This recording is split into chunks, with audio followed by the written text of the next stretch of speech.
Hello guys, कैसे हैं सब दोस्त। उम्मीद करते हैं सारे बढ़िया होंगे, फिटफाट होंगे और मज़े में होंगे। ले जी गाइस, आज हम बड़े अरसे बाद ना कनिष्क गुप्ता का वीडियो देखने लगे हैं और नया वीडियो आया जी उनका, India's unexplored village near Bhutan and Tibet, Arunachal Pradesh. Tibet के बारे में जहाँ तक मैं सुना कहते हैं बहुत ब्यूटीफुल एरिया। हाँ, नॉर्थन एरियाज में आता है ना।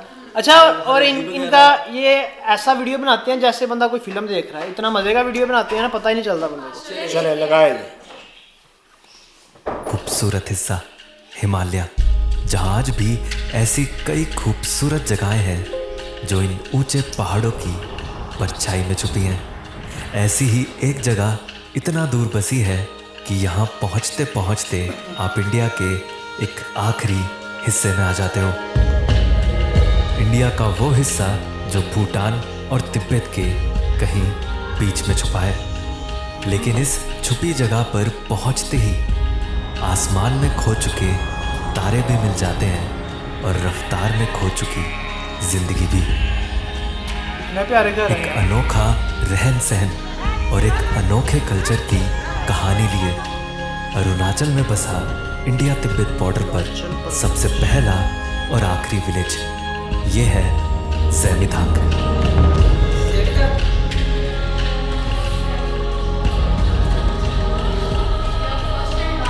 7,000 फीट की हाइट पर इन पहाड़ों में बसी कई छोटी छोटी बस्तियों को मिलाकर बनता है ज़ेमिथांग, जहाँ इन सब बस्तियों की शांति के बीच तेज बहाव से उसका ट्रैक कितना मजे की बहती है नमचांगशु नदी,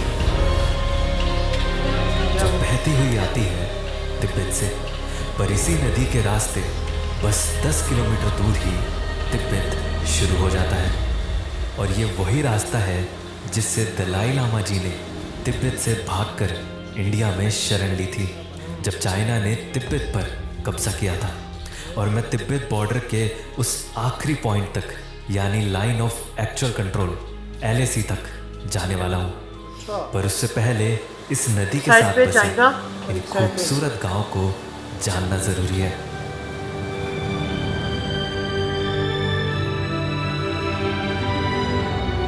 इन सारी बस्तियों को पांगचेन वैली भी कहा जाता है, जिसमें पांगचेन का मतलब होता है ऐसी जगह जो सभी पापों से मुक्त है। फिर इसी खास मतलब की तलाश में मैं यहाँ की इन गलियों में घूमने लगा। तो स्वागत है आप सबका इंडिया के लास्ट विलेज में, जिसका नाम है ज़ेमिथांग। यहाँ पर ईस्टर्न साइड पे भूटान बॉर्डर है और नॉर्दर्न साइड पे है तिब्बत बॉर्डर। और जहाँ पर मैं अभी खड़ा हूँ वो इंडिया की लास्ट सिविलाइजेशन है ईस्टर्न हिमालयाज़ में। तो मेरे आसपास के ये आपको घर देखकर तो समझ में आ रहा होगा कि कितना ज़्यादा डिफरेंट एरिया है, कितना ज़्यादा डिफरेंट कल्चर होगा यहाँ का, कितना डिफरेंट लाइफस्टाइल होगा। और मैंने पहली बार इस तरह के घर देखे हैं, मतलब इतना मल्टी स्टोरी इन्होंने स्टोन से घर बना रखे हैं। तो जनरली हम इस तरह के घर देखते नहीं हैं, तो इधर आकर भी मुझे ऐसे घर दिख रहे हैं तो ऐसा लग रहा है कि शायद मैं इंडिया में हूँ या कहीं फॉरेन कंट्री में हूँ। अब यहाँ घरों के और कल्चर के बारे में जानने के लिए मुझे किसी लोकल से बात करनी ही थी। फिर यूं ही घूमते घूमते मेरी एक फैमिली से मुलाकात हुई और इन घरों को अंदर से देखने का भी मौका मिला। अंदर से भी देख सकता हूँ क्या? देख सकते हैं।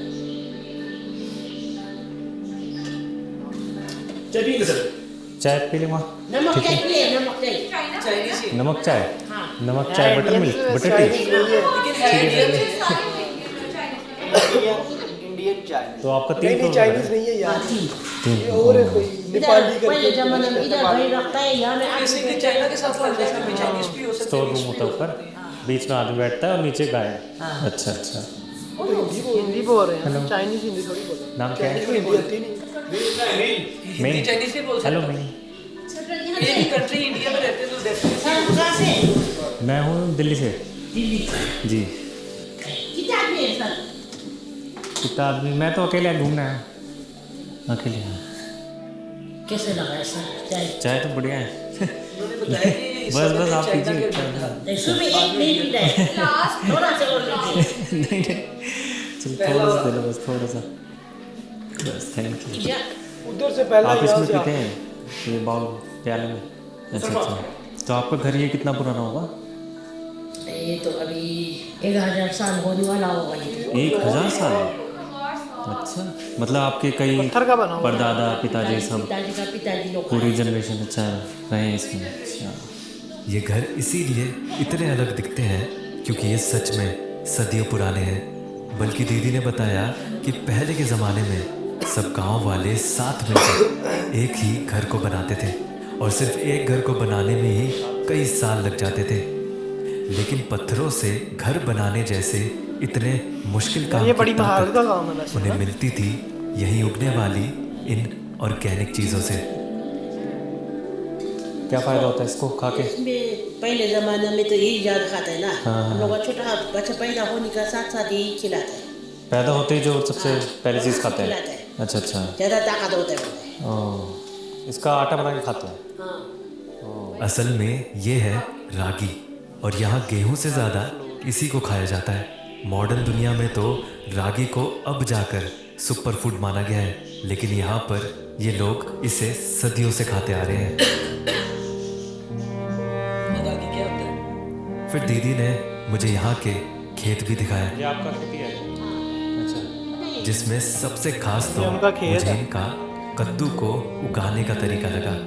इस बस्ती की गलियों में ये जो आप बाउंड्री वॉल पर झाड़ियां लगी देख रहे हैं, ये असल में कद्दू की खेती है। और ये जो बाउंड्री वॉल है उस पर पूरे कद्दू उगाए हैं इन्होंने। ये घर है, ये सामने बाउंड्री वॉल है, उस पर कद्दू आ रहे हैं। सही है यार ये भी। फिर इस फैमिली को अलविदा करके अब मुझे जाना था यहाँ से दिखते कुछ ऊंचे पहाड़ों की ओर। ठीक है, थैंक यू चाय के लिए। बाय। देखो ऊपर ज़ैमिथान सूरज से है और दिखते नीचे इन अंधेरा। ऊंचे पहाड़ों के जब करीब जाते हैं तो एक बहुत ही खूबसूरत दुनिया सामने आती है।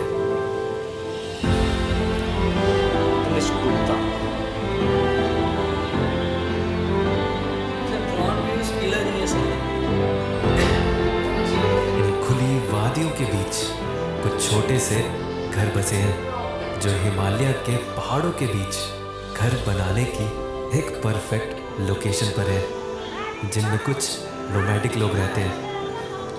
तो ज़ैमिथान से जो ऊंचे पहाड़ दिखते हैं उनके अंदर यहाँ एक जंगलों के बीच में गांव है छोटा सा, या एक तरह से बस्ती है। नमस्ते, ये आप इसी घर में रहते हैं? अच्छा अच्छा। बड़े खूबसूरत से ये पत्थर के और अंदर से लकड़ी के घर बने हुए हैं, जिनके अंदर एक तरह से चरवाहे रहते हैं जो अपनी गाय को लेकर आते हैं गर्मियों के टाइम पे। और ये एक तरह से टेम्प्रेरी घर है और इनके अंदर कुछ टाइम तक रुकता है, मतलब गर्मियों के टाइम पे, और सर्दियों में वापस नीचे चले जाते हैं अपनी गाय वगैरह को लेके। गर्मी से बैठे हुए हैं, अब नीचे चले जाएंगे। अच्छा अच्छा। मौसम नीचे जाइए, गर्म का दिन ऊपर आ जाता है। फिर ऊपर आ जाए। वैसे तो एक तरह से नोमैडिक लाइफ हो गई इनकी, एक तरह से बंजारा वाला लाइफस्टाइल हुआ, बट बहुत सुंदर लग रही है वाली जगह जहाँ पर इन्होंने बस्ती बनाई हुई है। अच्छा ये देखने में इतना अब सुंदर लग देखने रहा है, में इधर रहना ये बहुत जगह मुश्किल है। कितनी ही खूबसूरत लगे, पर यहाँ हमेशा रहना इन लोगों के लिए भी मुश्किल है। इस खूबसूरत जगह को देखने के बाद मैं गया ज़ैमिथान की सबसे फेमस जगह पर।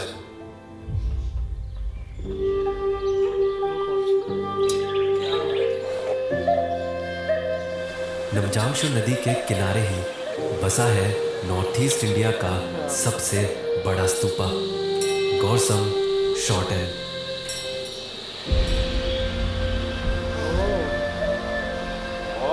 ये स्तूपा करीब 100 फीट लंबा और 200 फीट चौड़ा है।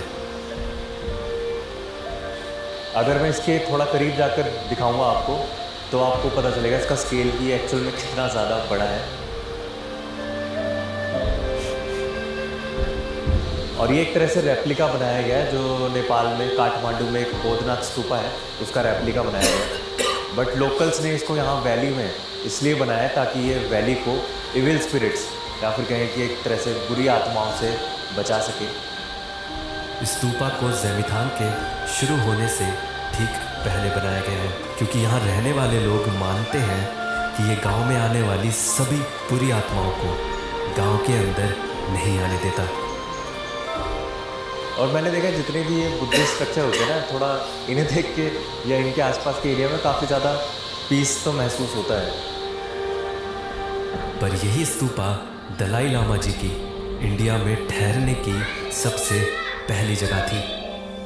फिर क्यों ना उस जगह पर चला जाए जहाँ से वो तिब्बत से भागकर इंडिया में आए थे, यानी LAC पर।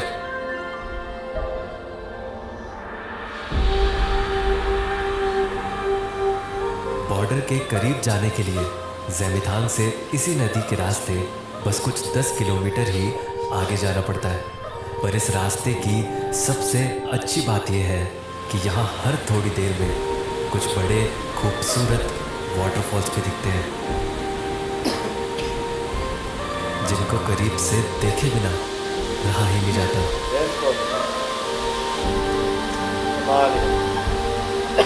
फिर वाटरफॉल से गुजरते रास्तों के बाद रोड खत्म हो जाता है और शुरू होता है एक पैदल रास्ता, जहाँ से कुछ दूर चलते ही आता है तिब्बत बॉर्डर, यानी लाइन ऑफ एक्चुअल कंट्रोल। और बिल्कुल इसी जगह से दलाई लामा जी ने अपना सफ़र इंडिया की तरफ शुरू किया था, जहाँ आज एक बहुत ही खास पेड़ है, जिसकी कहानी उसे और भी खास बनाती है। 1959 में जब चाइना ने तिब्बत पर कब्जा करना शुरू किया, तब दलाई लामा जी कुछ सोल्जर्स के साथ इन पहाड़ों के मुश्किल रास्तों से तिब्बत छोड़कर इंडिया में शरण लेने आए थे। इस सफ़र के दौरान उनके हाथ में एक डंडी थी, जो इंडिया पहुंचने के बाद यहीं ज़मीन में गाड़कर वो आगे बढ़ गए थे। वक्त बीता और वही डंडी धीरे धीरे एक बड़े पेड़ में बदल गई, और यही है वो पेड़ जिसे आज होली ट्री के नाम से जाना जाता है, जो आज यहाँ रहने वाले लोगों के लिए एक बहुत ही पवित्र जगह बन चुकी है। और ये पेड़ बॉर्डर से इतना करीब है कि यहीं से चाइनीज़ पोस्ट देखे जा सकते हैं। तो लास्ट विलेज से आगे जहाँ पर लास्ट रोड ख़त्म होती है, उससे जो पैदल रास्ता था मैंने उसे भी कवर कर लिया है होली ट्री का। उसके बाद एक ऐसा पॉइंट आ जाता है कि जहाँ से आगे सिविलियंस जा ही नहीं सकते, सिर्फ सोल्जर्स जा सकते हैं, क्योंकि अब चाइना के हम लोग इतना ज़्यादा करीब है कि चाइना के पोस्ट यहाँ से दिख सकते हैं, चाइना का पहाड़ तक यहाँ से दिख सकता है। तो इतना ज़्यादा करीब अब चाइना के आगे है कि सिविलियंस अब इस पॉइंट से आगे अलाउड ही नहीं है।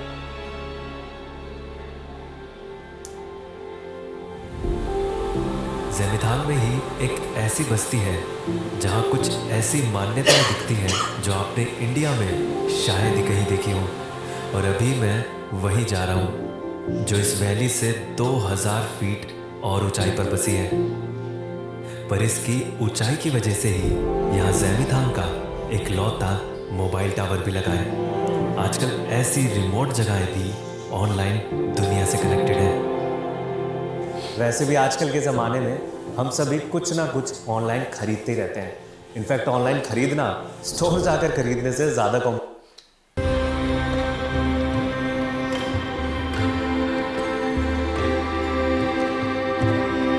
चारों ओर खूबसूरत पहाड़ों के बीच में बसे ये घर पुराने किस्से कहानियों से निकले लगते हैं, जिनके बीच से गुजरते हुए ऐसा लगता है कि जैसे समय में कई साल पीछे आ गए हो।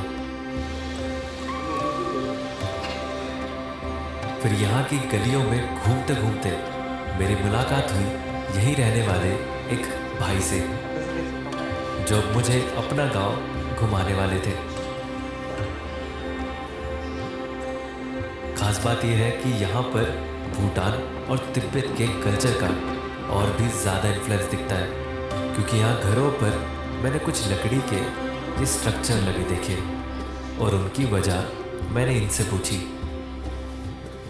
ये वो ऊपर क्या लगाया हुआ है, जो ऊपर ये घर के लगा हुआ है, क्या है? ऊपर लिंग लगा हुआ है, लिंग। अच्छा, आपने भूटान में भी देखा होगा, दरवाजा तरफ लगा है, कोई पेंटिंग करके रखा है। और हम लोग का इधर ऐसे क्या बोलते हैं, घर का कोना में लगा होता है साइड में, क्योंकि ये जो आप लोग का एग्जांपल रखने से आप लोग का घर में वो नींबू और मिर्ची लटका के अच्छा, रखते हैं हाँ, बुरी नजर से अच्छा अच्छा। रुकाने के लिए। और ये ऐसे सेम है हम लोग का, ये बुरी नज़र को रुका देता है। और जब घर नया बनाने लग जाएगा ना तब ये लगा देता है। यहाँ पे सब घरों में लगा है क्या है? हाँ, सब घर में लगा है। जब घर नया बनाने लग जाएगा ना तब इसे लगा देता है ये। अच्छा अच्छा, लकड़ी से बनाया हुआ ना ये? जी हाँ, सब लकड़ी से। और सिर्फ यही नहीं, बल्कि मैंने देखा कि यहाँ आज भी दरवाजों पर लकड़ी से बने लॉक यूज होते बड़ी हैं। बड़ी चाबी है। और ये पुराने ज़माने का लॉक नए ज़माने से भी ज़्यादा मजबूत लगता है। ये देसी ताल। लुम्पो जिस हिल टॉप पर है उसके पास में ही एक पहाड़ी पर यहाँ का सबसे बड़ा बुद्ध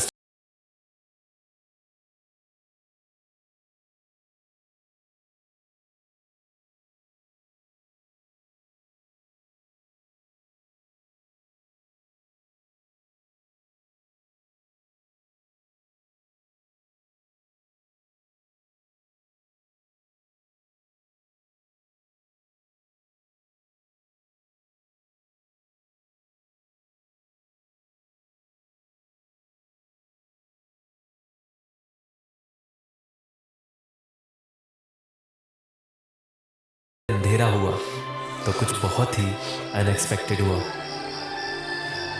तो अभी जैनीतांग में मैंने अपने होम स्टे की टेरेस पे आकर, जो कि यहाँ पे थोड़ा अंधेरा हो रहा है, एक बहुत ही अच्छी चीज़ देखी है। मुझे बिल्कुल भी एक्सपेक्टेड नहीं था कि यहाँ पर मुझे मिल्की वे देखने को मिलेगा। अच्छा,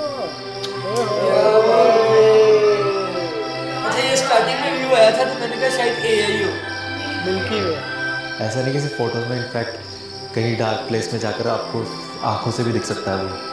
बट ये क्योंकि लास्ट विलेज है और इतना ज़्यादा रिमोटली लोकेटेड है, लाइट पॉल्यूशन बिल्कुल भी नहीं है और यहाँ बहुत ही खूबसूरत मिल्की वे देखने को मिल रहा है अभी। क्या बात है। अगली सुबह मैं ज़ैमीतांग से दूर एक ऐसी अनदेखी वैली में गया जो बिल्कुल वैसी ही है जैसा एक सुकून भरी जगह हम सब इमेजिन करते हैं। अरुणाचल की इस खूबसूरत वैली का नाम है शांति वैली।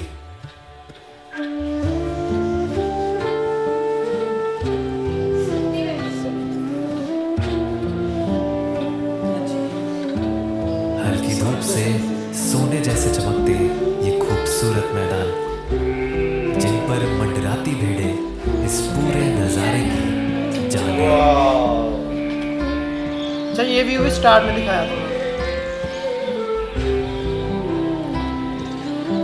तो अभी मैं हूँ संगती वैली में और यहाँ पर इतना खूबसूरत सा शीप फार्म है और मेरे आसपास ये भटकते हुए शीप को आपको देख के पता चल जाएगा कि कितनी सारी शीप्स हैं यहाँ पे और आराम से घास चल रही है। इनके ऊपर एक घंटी बांधी हुई है तो उनकी आवाज़ के अलावा यहाँ पे कुछ और सुनाई नहीं दे रहा। बस ये जो भेड़ें इधर से उधर जब चल रही हैं तो इनकी घंटियों की बजने की आवाज़ आ रही है। बाकी पूरा एकदम शांति है यहाँ, बहुत ही सुकून भरी जगह है। इस नज़ारे को देखते हुए बस कुछ देर में ही समय और जिंदगी की वो रफ्तार फिर से धीमी महसूस होती है।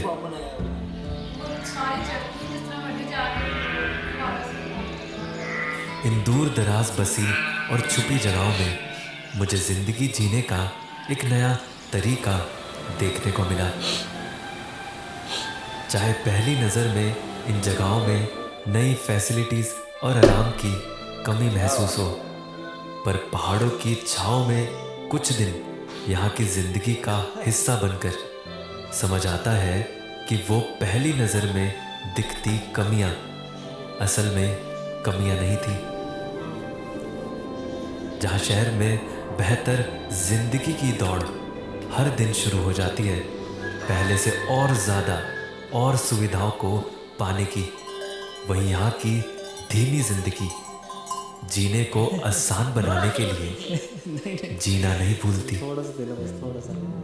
नमस्ते। जहाँ शहर में ज़्यादा का मतलब और बेहतर होता है, वहीं यहाँ ज़्यादा का मतलब सिर्फ ज़्यादा होता है। और भला उस आसान जिंदगी की भी क्या ही कीमत जो अपना सुकून बेच कर आए। बिल्कुल। अच्छा यार कमाल की जगह। Film by Kanishk Gupta. सबसे पहले ना इसको क्रेडिट जाता है जो इतना अच्छा व्यू दिखाया। मैंने तो आपको पहले बताया था कि वो मतलब फिल्म की तरह उन्होंने एक स्टोरी बनानी है इसके। बिल्कुल सेम वैसे जैसे मतलब कैप्चर किया हुआ है ना फिल्मों में। फर्स्ट टाइम देखा ना आपने? नहीं मैं देखा हुआ है। अच्छा पहले देखा अच्छा, जो हुआ आपने फिल्मों में चीज देखी है ना वो चीज ऐसे नेचुरल नहीं नजर आएगी। बिल्कुल ऐसे। ये नेचुरल है, ये है नेचुरल ब्यूटी वाकई। और ओरिजिनल 100% कहा जाता है यार। मैं तबीयत खराब है, सही तरह बोला नहीं जा रहा है। मुझे इनका कंटेंट बहुत ही अच्छा लगता है। कनिष्क यार गुप्ता अच्छा, मैं क्या सोच रहा था, हर चीज ही डिफरेंट है, बोलने का एक्सेंट, वीडियो क्रिएट बोलने का तरीका बड़ा प्यारा है। कैप्चर्स उनके लेने, अब वो नाइट ड्रोन वाला व्यूज capture लेना। ले और रहे हैं, जिस चीज मिल्की का वे का। कैप्चर लेना ना उसकी हिस्ट्री भी बतानी है।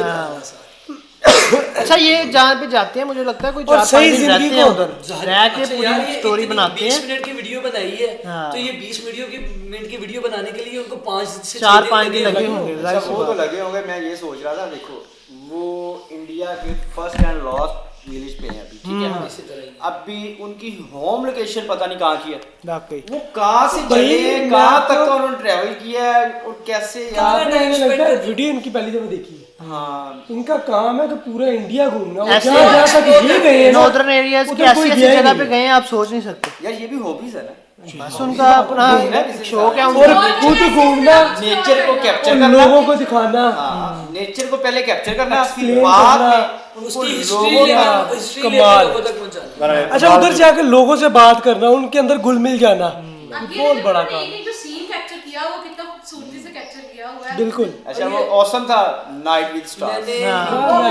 मिल्की वे बहुत मजे वो का। आपने हमेशा सिर्फ सीन्स में देखी होगी या मूवीज में देखी होगी। बट वो रियलिटी है। रियल लाइफ के अंदर वाकई अच्छा वो स्टार्टिंग में मुझे ऐसे लगा जैसे एआई शॉट्स लिया हो। हाँ ऐसे ही। नहीं लेकिन वो जब वीडियो चली एआई तो ये लेते ही नहीं है कुछ, इनका कंटेंट ही अपने है। अच्छा जहाँ पे वो गए हैं उससे थोड़ी दूर जो था वो चाइना का चौकी थी। तिब्बत है, तिब्बत पास ही है। अपना कैलेंडर्स वगैरह देखते हैं ना, उस पे जो पिक्चर्स वगैरह वो आते हैं, इन views जगह आते की हैं, होती है। वो रियलिटी में व्यूज अब ऐसे ही होते होता हैं। अच्छा मैं एक चीज को लेके परेशान था कि वो दलाई लामा, उनका नेम बहुत ज्यादा लिया जा रहा है वीडियो के अंदर, दलाई लामा। वो उधर तिब्बत से उस टाइम में वो इंडिया आए थे ना, इंडिया मूव कर दिया, इंडिया मूव ठीक कर है। गए थे उन्होंने। एक वो उधर लगाया ये था सेम जो दरख्त बन गया। उन्हीं के कबीले लाइक दैट के अच्छा वही तिब्बत लोग जो हैं। वो इंडिया में नहीं है। तिब्बत तिब्बत इंडिया का ही था पहले, लेकिन चाइना ने कब्जा कर लिया। चाइना का कब्जा, चाइना ने ऊपर चाइना कब्जा कर लिया। कुछ हिस्सा में भी इंडिया के पास हो। हाँ कुछ हिस्सा है, बाकी पे इंडिया ने और चाइना ने सारा कब्जा कर लिया। पाकिस्तान में भी है यार। तिब्बत क्रीम है, तिब्बत क्रीम यूज करते हैं हम। तिब्बत पहाड़ का नाम है, मैं बता देता हूँ। आपने कहा है पाकिस्तान का, वो तिब्बत एक माउंटेन पहाड़ का नाम है जिसको तिब्बत दिया गया है। अच्छा ये वो भी नॉर्थन एरिया में। अच्छा ये भी हो सकता है कि वही एक पहाड़ तीनों कंट्रीज को लगता हो।